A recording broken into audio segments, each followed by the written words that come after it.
Hello everybody from Plant Reviews UK. Today is the 20th of May and I would like to talk today, I'm talking today about Racinea dyeriana, previously known as Tillandsia dyeriana.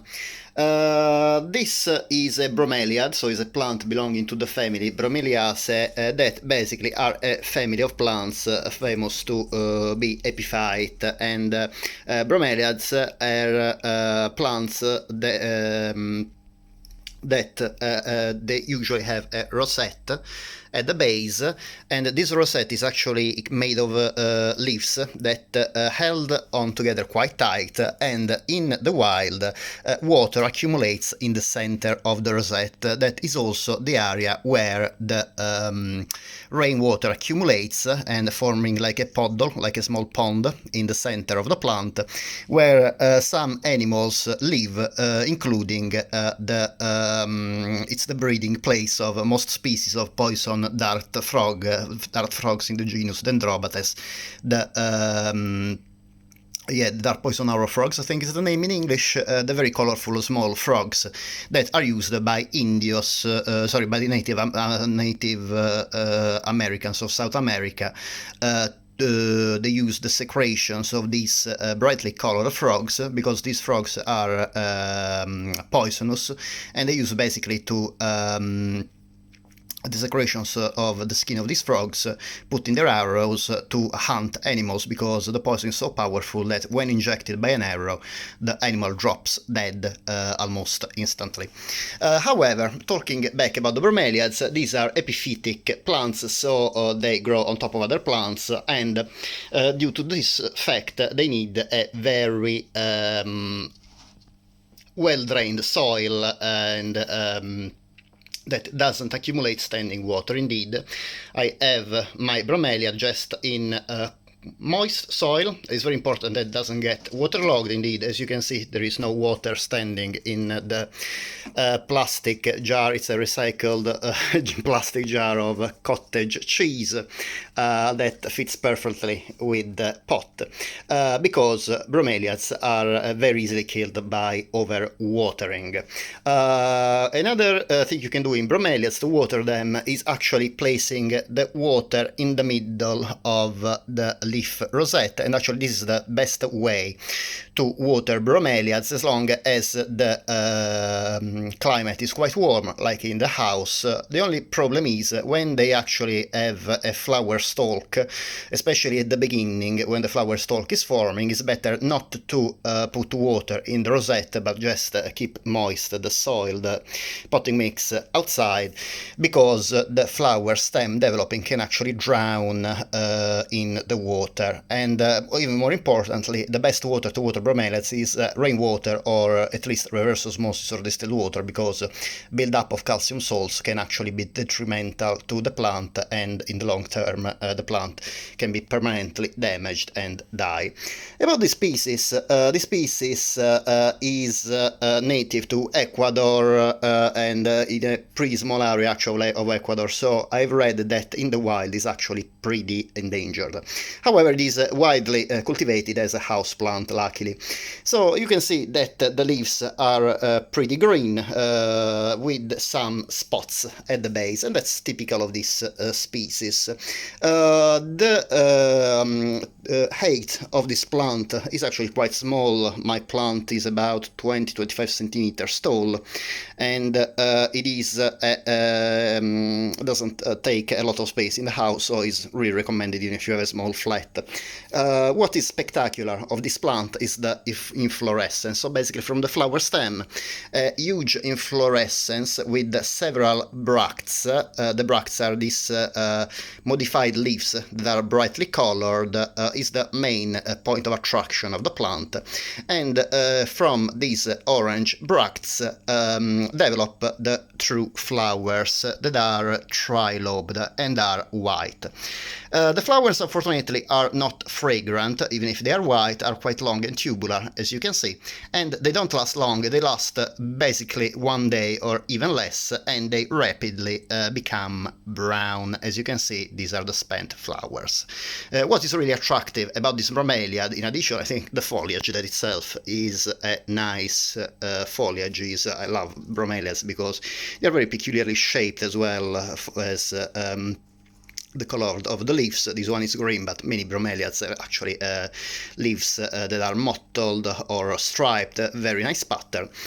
Is obviously the inflorescence, and the most beautiful part of the inflorescence of the bromeliads are actually the bracts that are brightly colored, so these modified leaves rather than the true flowers. Some bromeliads, however, have also beautiful flowers that can be seen in addition obviously to the colorful bracts. About this plant, this is a plant that in the wild is distributed in tropical mangrove forests, so quite humid habitat anyway. And it is a species that grows at low elevations between 0 and 500 meters above sea level, so it's a truly tropical plant. The range of temperature that the plant can be cultivated is between 15 and 32 degrees Celsius, so it is ideal as a house plant, but obviously it can be grown, if you are lucky enough to live in tropical countries, can be grown outdoors.